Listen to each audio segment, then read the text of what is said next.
Shalom semuanya, selamat pagi. Saya Maria dari Jember, senang bisa menjumpai saudara semua.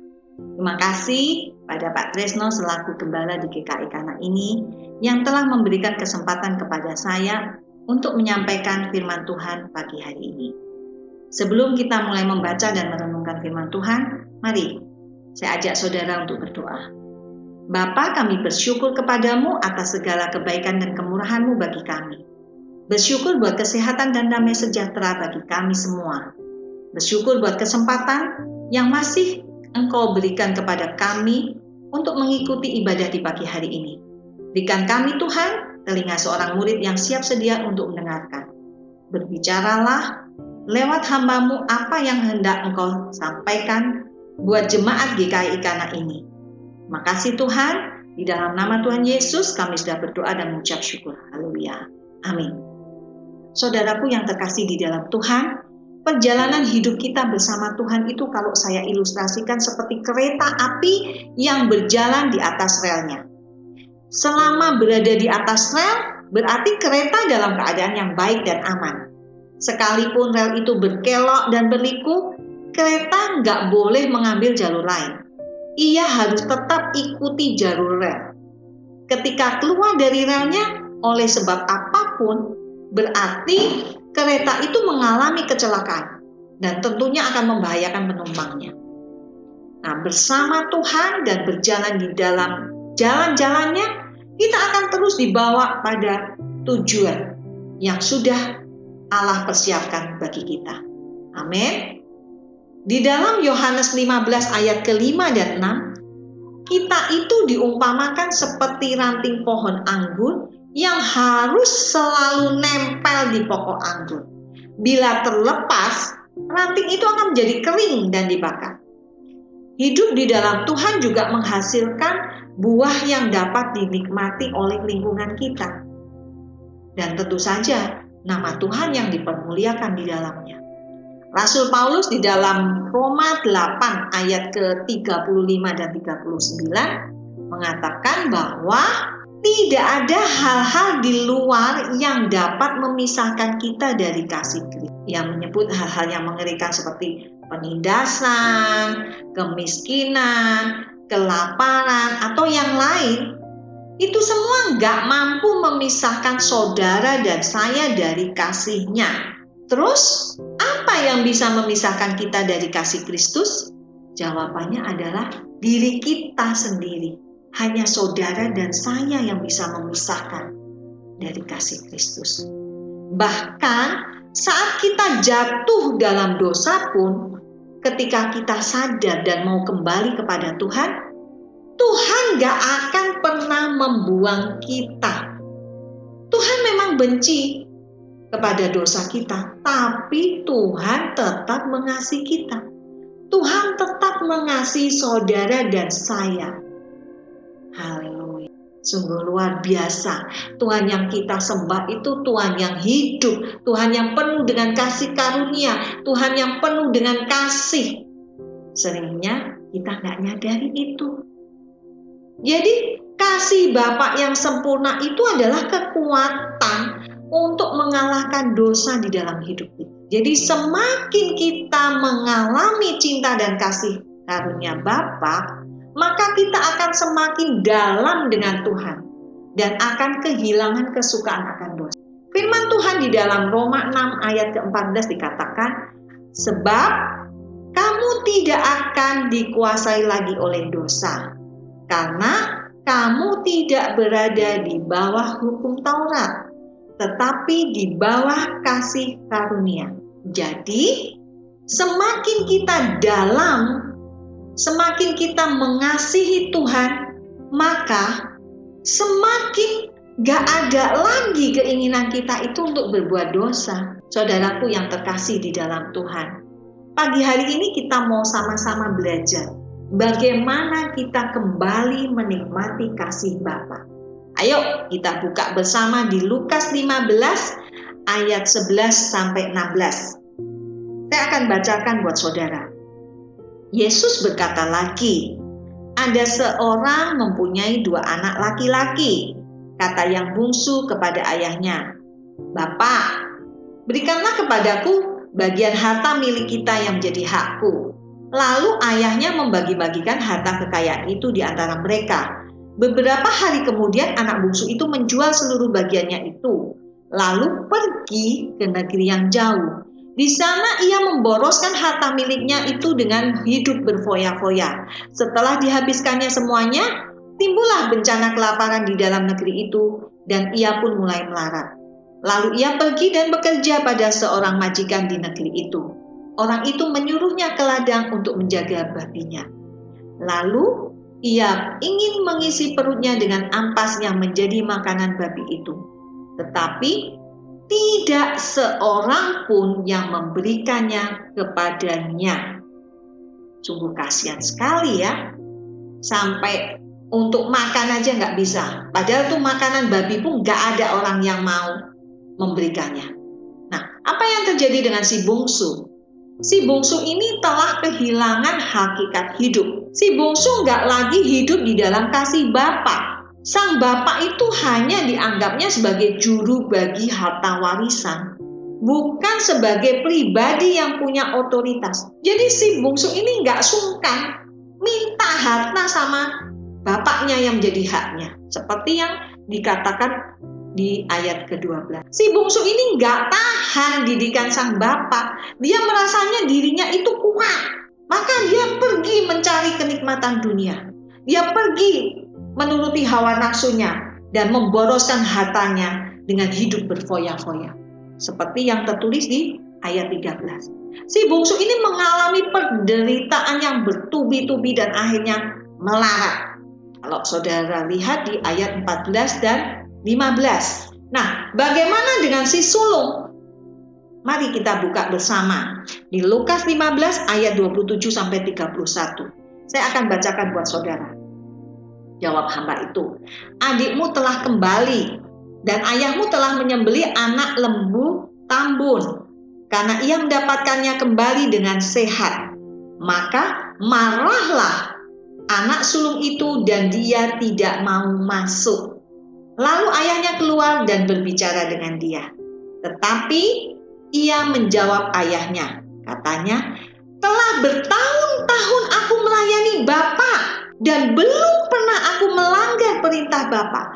Tetapi kepadaku belum pernah Bapa memberikan seekor anak kambing untuk bersukacita dengan sahabat-sahabatku. Tetapi baru saja datang anak bapak yang telah memboroskan harta kekayaan bapak bersama-sama dengan pelacur-pelacur. Maka bapak menyembelih anak lembu tambun itu untuk dia. Kata ayahnya kepadanya, anakku, engkau itu selalu bersama-sama dengan aku dan segala kepunyaanku adalah kepunyaanmu. Nah, apa yang terjadi dengan si sulung? Si sulung itu sesungguhnya juga mengalami kehilangan hakikat hidup. Jadi bukan hanya si bungsu, si sulung pun di dalam rumah bapaknya, di dalam kasih bapaknya, tapi dia bisa kehilangan hakikat hidup. Kenapa saudara?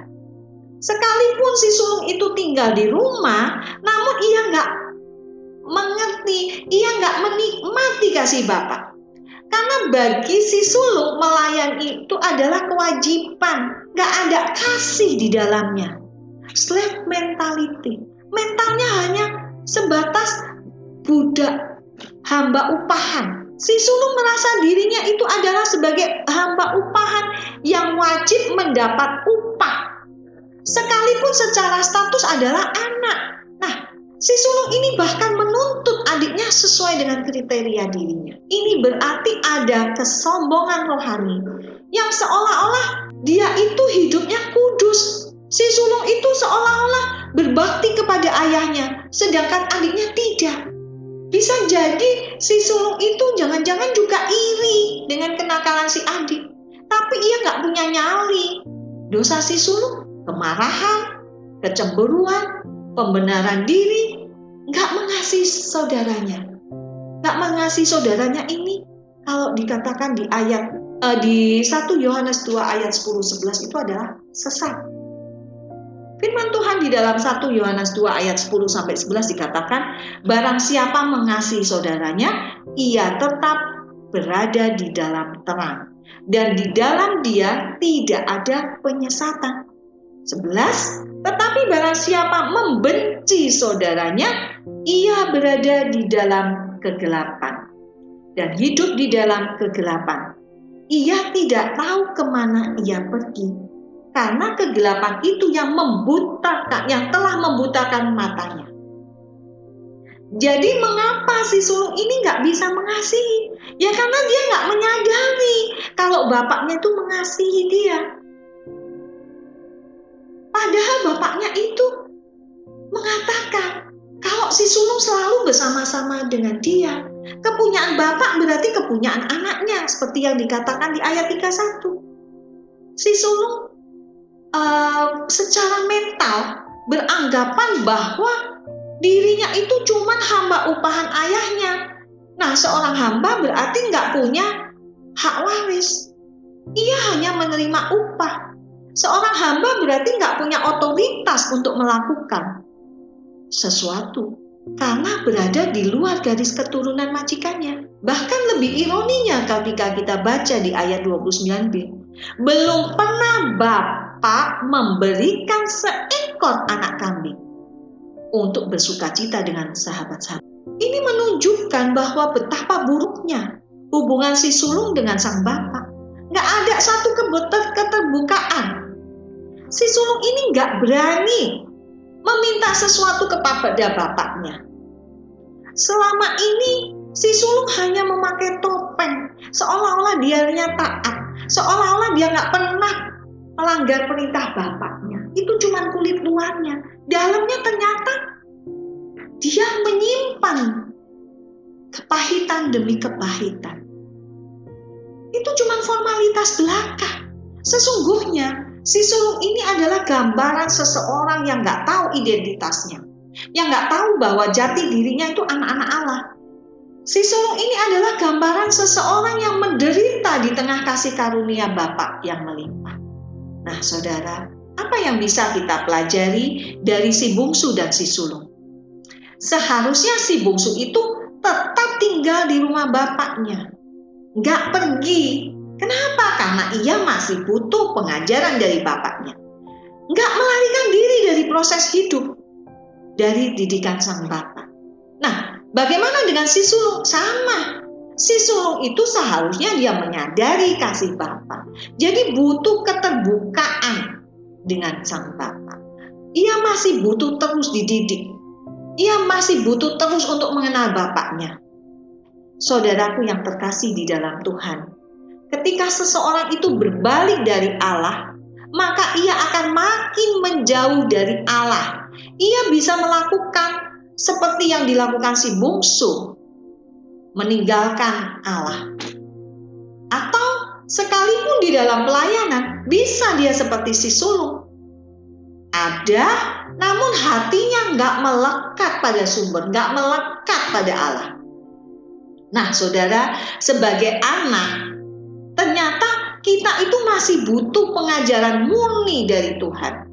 Seperti kata firman Tuhan di dalam 1 Petrus 2 ayat yang kedua.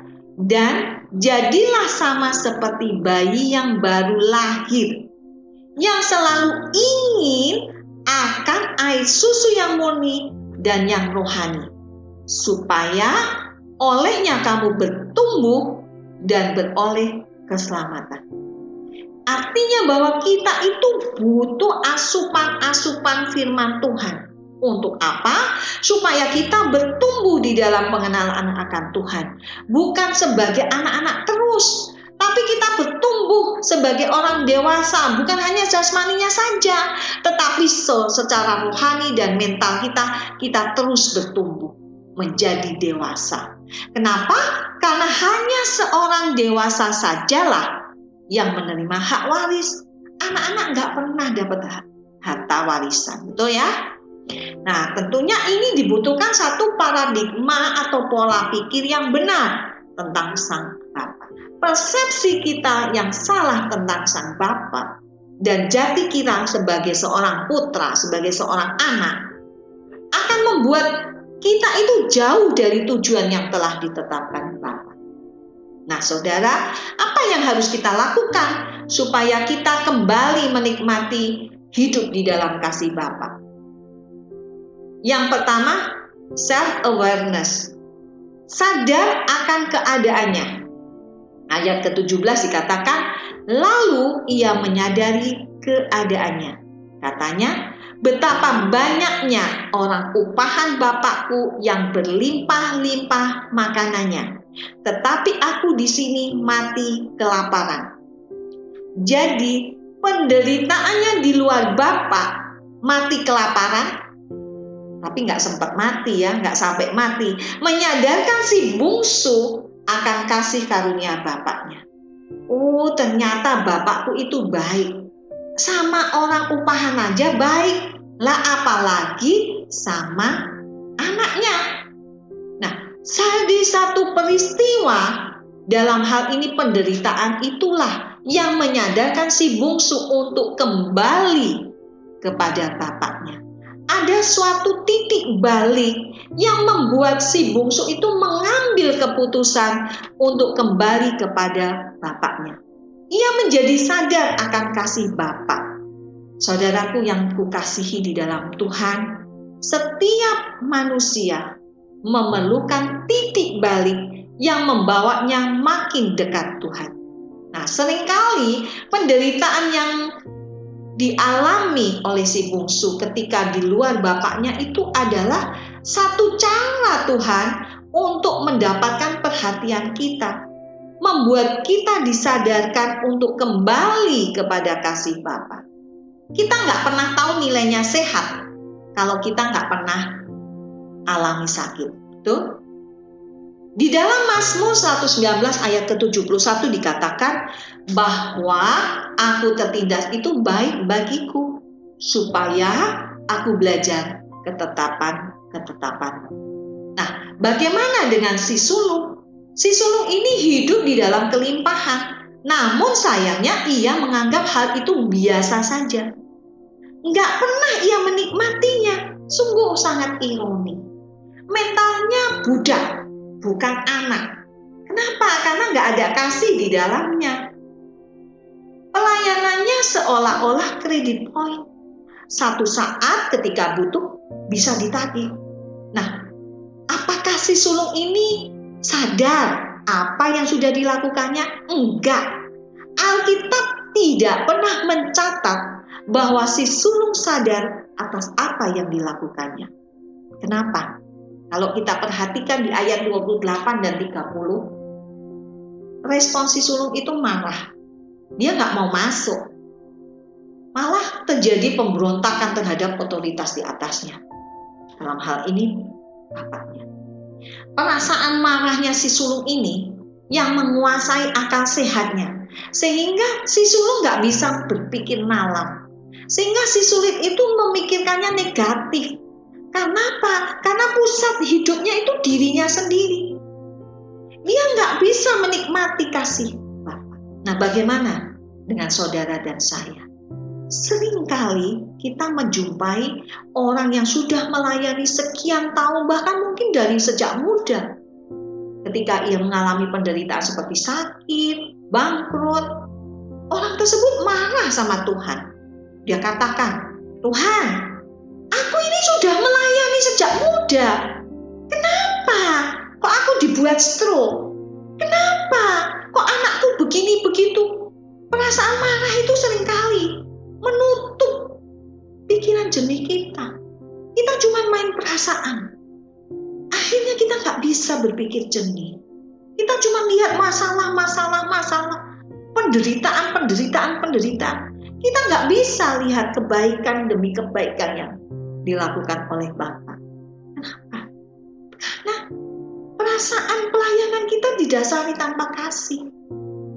Kita punya motivasi yang salah. Kita pakai topeng. Kebaikan atau tugas yang dikerjakan hanya sebatas kewajiban yang bersyarat. Jadi kalau melayani sekian lama, aku dapat poin yang sewaktu-waktu bisa aku tukar. Ketidaksadaran akan kasih Bapa dapat membuat seseorang itu nggak mengasihi sang Bapa dan sesama. Jadi artinya kalau kita itu merasa dikasih Tuhan, kita yang nggak bisa mengasihi Bapa, kita juga nggak bisa mengasihi saudara kita. Jadi kita harus dipenuhi kasih Bapa, baru kita bisa menuangkan. Kalau nggak dikasih, tapi mengasihi gimana? Itu jangan-jangan cuma perasaan aja. Perasaan sesaat. Nanti satu saat bisa berubah lagi, karena perasaan yang memainkan, bukan satu keputusan untuk mengasihi. Dibutuhkan satu pembaharuan pola pikir, nggak lagi fokus pada diri sendiri. Firman Tuhan di dalam Roma 12 ayat kedua dikatakan, janganlah kamu serupa dengan dunia ini, tetapi berubahlah oleh pembaharuan budimu, supaya kamu dapat membedakan manakah kehendak Allah, apa yang baik, yang berkenan pada Allah, dan yang sempurna. Jadi perlunya perubahan cara berpikir, perlunya perubahan pola pikir. Pola pikir semakin serupa dengan firman Tuhan. Sehingga ada kesadaran untuk bedain, oh ini toh kehendak Allah, oh ini loh yang baik, ini loh yang berkenan dan yang sempurna. Jadi pastikan bahwa saudara dan saya tahu secara pasti bahwa kasih Bapa itu jauh lebih baik daripada kalau kita di luar kasih Bapa. Yang kedua adalah back to the Father. Bangkit, melangkah, mengakui dosa atau bertobat. Setelah kita itu sadar akan kondisi kita, sadar akan keadaan, dibutuhkan satu tindakan, dibutuhkan satu action. Tentunya dengan segala risiko di dalamnya, seperti yang dilakukan si bungsu. Ayat ke-20 dikatakan, maka bangkitlah ia dan pergi kepada bapaknya. Dibutuhkan kerendah hatian untuk menyadari bahwa nggak bisa lagi mengandalkan kekuatan diri sendiri. Jadi nggak ada lagi yang perlu disombongkan. Bukan sekedar sadar saja, tapi sadar dan melangkah. Nah, seringkali hambatan yang dialami adalah di dalam melangkah kita ragu-ragu. Kenapa? Takut. Kenapa bisa takut? Karena fokusnya kita hanya lihat diri kita. Tetapi kalau kita itu fokusnya melihat, fokusnya bukan diri kita, tapi kita boleh melihat bagaimana masa depan kita penuh gemilang, maka kita itu akan berani melangkah. Dibutuhkan satu keputusan, bukan perasaan. Sehingga kalau perasaan gampang tergoyahkan, orang lain ngomong apa, kita jadi ragu-ragu untuk melangkah. Tetapi kalau itu adalah keputusan, kita percaya, maka kita melangkah dengan enak. Sekalipun salah, gak apa-apa, melangkah dulu. Mengakui dosa dan bertobat. Ayat ke-21 dikatakan, kata anak itu kepadanya, Bapak, aku telah berdosa terhadap surga dan terhadap Bapak. Aku gak layak lagi disebut anak Bapak. Jadi butuh satu pengakuan bahwa dirinya telah berdosa dan minta ampun. Perkataan aku gak layak lagi disebut anak Bapak adalah satu sikap si bungsu ini yang mau rendah hati. Ia merasa dirinya itu orang berdosa. Dia nggak layak menjadi anak Bapa. Nah, bagaimana dengan si sulung? Si sulung ini responnya malah justru ketika bapaknya ngomong baik-baik, dia ajak bapaknya tuh konfrontasi. Dia malah protes sama bapaknya. Di ayat 29 dikatakan, tetapi ia menjawab ayahnya, katanya, telah bertahun-tahun aku melayani Bapak dan belum pernah aku melanggar perintah Bapak. Tetapi kepadaku belum pernah Bapak memberikan seekor anak kambing untuk bersukacita dengan sahabat-sahabatku. Ayat ke-30, tetapi baru saja datang anak Bapak yang telah memboroskan harta kekayaan Bapak bersama-sama dengan pelacur-pelacur. Maka Bapak menyembelih anak lembu tambun itu untuk dia. Ayat 29 dan 30 menunjukkan bahwa ternyata si sulung itu hatinya pahit. Ia merasa diperlakukan gak adil. menyambut dia dengan baik. Ayahnya menyambut adiknya dengan baik. Ayahnya mengampuni dosa. Si sulung ini iri. Jadi dia gak mengasihi adiknya. Dia gak suka melihat orang jahat bertobat diampuni. Nah, bagaimana dengan kita? Di mana posisi saudara? Posisinya di mana? Anak bungsu atau anak sulung atau gak keduanya? Nah, saudara, ketika posisi kita sama seperti si bungsu yang sudah jauh meninggalkan Bapa, yang dibutuhkan bukan sekedar kesadaran akan keadaan kita, tapi butuh keputusan untuk bangkit, untuk melangkah kembali kepada sumber, untuk melangkah kembali kepada Sang Bapa. Kenapa? Karena kita berasal dari Sang Bapa. Ini dibutuhkan satu keberanian, dibutuhkan iman percaya bahwa bersama Tuhan ada kasih karunia. Amin. Kita harus sadar kesalahan kita. Kita harus sadar dosa-dosa kita. Dan kita minta ampun. Dan kembali kepada kasih Bapa. Kalau posisi kita seperti si sulung bagaimana? Butuh satu keterbukaan untuk komunikasi dengan Sang Bapa. Gak usah takut. Gak usah ragu. Takut nanti kalau salah gimana? Gak apa-apa, ngomong sama Tuhan. Kan Tuhan itu Bapak kita. Ya tinggal kita ngomong. Kita bicara lewat doa-doa kita. Rasul Paulus pernah mengatakan bahwa hidup kita seperti suratan terbuka. 2 Korintus 3 ayat ketiga dikatakan bahwa kamu adalah surat Kristus yang ditulis oleh pelayanan kami. Ditulis bukan dengan tinta, tetapi dengan roh dari Allah yang hidup, bukan pada loh-loh batu, melainkan pada loh-loh daging, yaitu di dalam hati. Seringkali kita nggak paham maksud Tuhan. Kita butuh pengenalan lebih dalam lagi dengannya. Kalau nggak paham terus baca, renungkan firman Tuhan, makin hari makin kita tambah dalam lagi sama Tuhan. Kita semakin mengerti kebenaran firman Tuhan. Kita makin mengerti dan mengenal Tuhan dengan baik. Sehingga kita bisa bertumbuh di dalam Tuhan. Dengan membaca merenungkan firman Tuhan dan lewat doa-doa kita, maka kita akan semakin hari dibawa, semakin mengerti kehendak Tuhan. Apa yang didapatkan ketika kita kembali kepada kasih karunia Bapa? Akan terjadi penerimaan, akan terjadi pemulihan. Hati Bapa itu penuh belas kasih. Ketika si bungsu itu kembali kepada bapaknya, maka yang dilakukan bapaknya itu berlari menemui si bungsu. Ia merangkul dan menciumnya, seperti yang dikatakan di ayat 20b. Jadi nggak butuh penjelasan panjang lebar. Kenapa kamu kok begitu? Kenapa kamu sudah meninggalkan rumah Bapak? Enggak. Sang Bapak nggak tanya itu kepada si bungsu. Dia cuma menerima tanpa syarat. Sang Bapak itu melihat kedalaman hati kita. Sang Bapak itu memberi pengampuan, ruang pengampunan. Gak mengingat-ingat lagi dosa-dosanya. Jadi Sang Bapak itu menerima apa adanya kita. Ternyata bukan hanya menerima saja, tapi juga memulihkan. Ketika si bungsu ini kembali kepada bapaknya, dia dipulihkan keadaannya. Hubungannya menjadi baik kembali. Posisinya dikembalikan ke tempat semula.